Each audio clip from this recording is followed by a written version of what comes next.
Isha tunakuja kufanya uchambuzi tukiwa na mchambuzi wetu mahiri Nasi Ngayoma. Nasi Ngayoma, uzungumziaje mchezo wa leo kati ya Yanga na Silver Striker?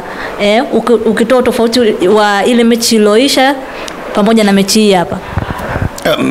Mechi iliyoisha haikuwa mechi nzuri ya kule iliyopigwa nchini Mbarawe katika mji wa Lilongwe, kwa sababu Yanga walikuwa hamtaki mwalimu na ndio maana wamecheza vile poa, wamecheza chini ya kiwango.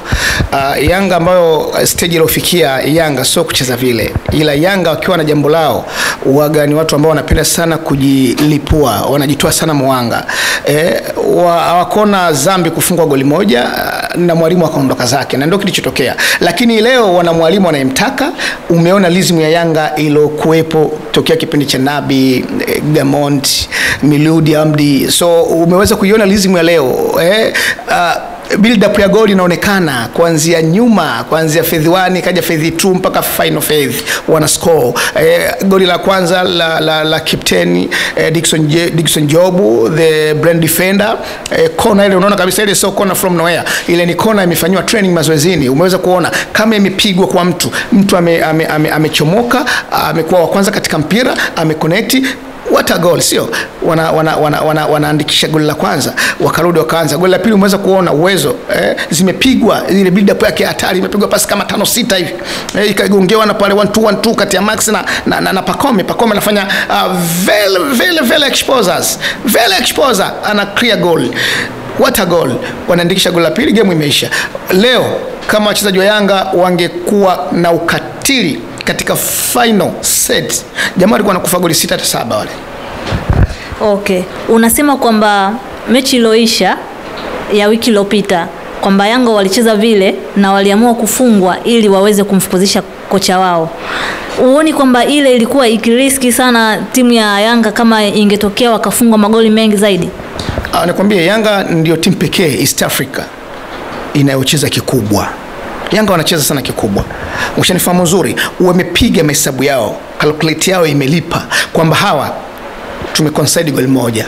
Sawa? Kutokana na quality ya mchezaji mmoja mmoja tumewazidi kila sehemu. Hawa si nyumbani waende kutoka. Tunaenda kuwapiga 2 3 4 5 6. Narudia tena.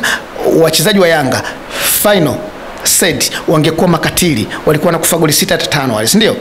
Ndicho kilichotokea. Yanga inacheza kikubwa, ni timu ambayo imemachua. Walijua nini wanachokifanya. Leo mtu kaja kala chuma 2 mtungi. Yanga hawa wanaenda makundi. Sasa balaa litenda kuonekana katika makundi. Timu zinazokuja katika makundi wajitathmini na wajipange, watungamane kweli kweli wakija Dar es Salaam hapa kucheza na Kuala Lumpur Malaysia. Dar es Salaam Yanga Africa ni timu ambayo inacheza kikubwa mno. Angalia leo lizimu ya timu, angalia uwezo wa mchezaji mmoja mmoja. Muangalie Max Nzengeli kazaliwa upya, muangalie Paco,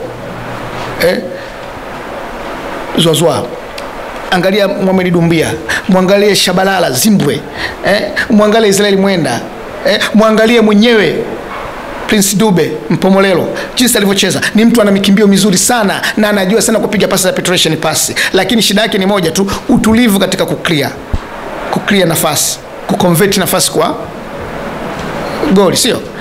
Yanga ni timu ambayo imeimarika. Yanga ni timu ambayo imeimarika. Sikuwa na shaka. Leo watu wananchi wamepata kila ambacho wanachokitaka. It's a good performance. Winning team never change. Ndio kitu ambacho kimefanyika. Ameingizwa mwenyewe pale leo. Duke Abuya. Aziz Ndambwile ameambiwa subiri. Aziz Ndambwile ni mzuri kwenye kudefense, sio kwenye kutengeneza mashambulizi. Timu ikicheza Aziz Ndambwile, timu inakaribisha sana kushambuliwa.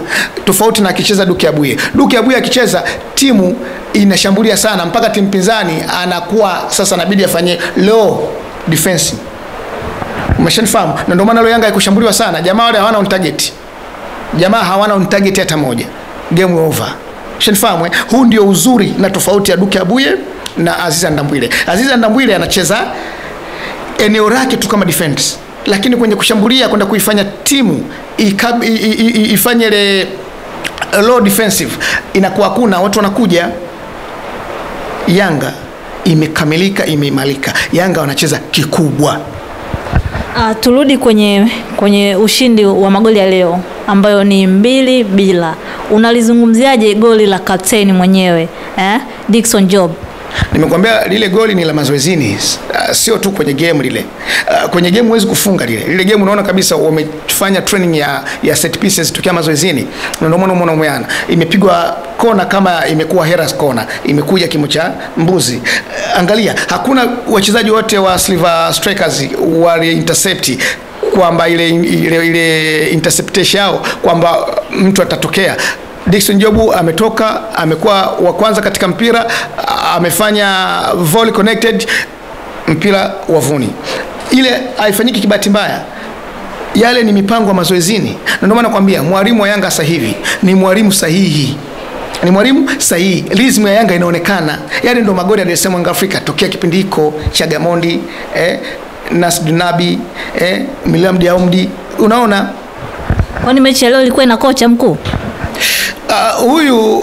Huyu amekuwa kama ni kocha msaidizi, ama tunaweza kusema kama ni caretaker. Kocha mkuu atatambulishwa, lakini uwezo wake ni zaidi wa kocha mkuu, sio kocha msaidizi. Angalia jeuri ya Yanga. Ndio maana nakwambia Yanga wanacheza kikubwa, wanajua nini wanachokifanya, wanalishibisha kwanza technical bench lao. Kwa unataka kuniambia pengine tutegemee huyu kocha msaidizi akapanda cheo kutokana na mpira alioonyesha leo? Hapana, sio kwa engineer Els. Namjua. Yes, bwana mdogo yule abatishi. Na ndio maana unaweza CAF wamempa nafasi kwa mwenyekiti wa virabu barani Afrika, lakini vivyo hivyo FIFA wamempa nafasi ya kuwa mjumbe wa mashindano ya mpira wa wanaume duniani. Sasa unafikiri nini? Kwamba unamuelewa nini mtu wa mpira? Sidhani kama anaweza katoa hiyo gap ya kuja kulaumiwa tena. No, yule kocha ni mzuri, lakini anastahili kuwa assistant coach.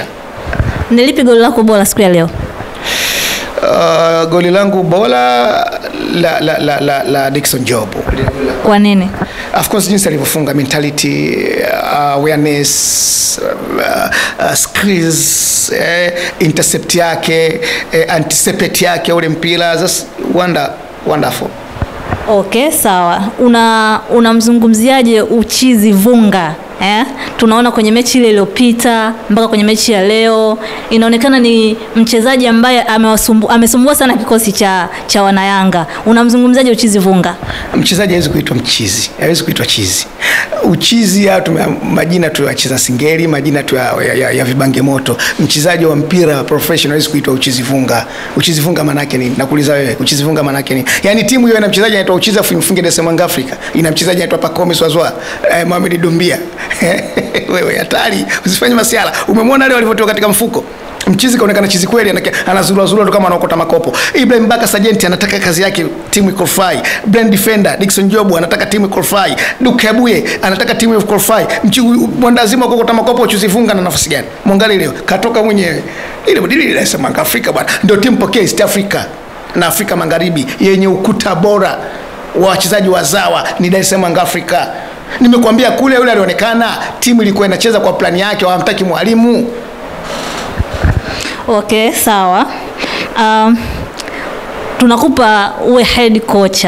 Umepewa nafasi ya kusajili mchezaji mmoja tu kati ya Pacome Zouzoua pamoja na Uchizi Vunga. Utaondoka na nani? Wewe unaondoka na nani?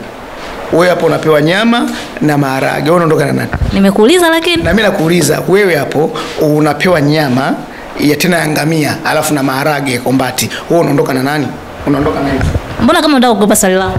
Nakuuliza, nijibu kwanza afu nitakujibu. Umepewa maharage ya kombati kutoka Mbeya na nyama ya ngamia kutoka Qatar. Wewe unaondoka na kipi? Siku zote lazima uchague kitu kizuri. Sawa, ndio unaondoka na nini? Wanafanisha maharage ya Mbeya kombati na nyama ngamia kutoka Qatar. Pacome Zouzoua ni nyama ngamia kutoka Qatar. Vipi wana? Okay, sawa, tumeona mechi nzuri imepigwa, Yanga imeanza kurudi katika kiwango chake cha uchezaji. Mpira umepigwa, pasi zimetembea, lakini katika uchezaji wa leo Yanga imepoteza nafasi nyingi sana. Si unaelewa Na nafasi hizo akiwemo mchezaji mmoja hapo alipoteza hizo nafasi ni Prince Dube. Je, unamzungumzaje Prince Dube katika uchezaji wake? Kwa sababu ukiangalia katika sio mechi tu ya leo ama iliyopita, ni mechi nyingi sana tokea ligi hizo za nyuma zilizopita, anaonesha kiwango ambacho si kizuri sana. Mashabiki sometimes wanalalamika. Wewe kama mchambuzi hodari na mahiri, unamzungumziaje Prince Dube? Je, unahisi kwamba atatoboa? Dube overall ni bonge moja la mchezaji. Is a good playmaker.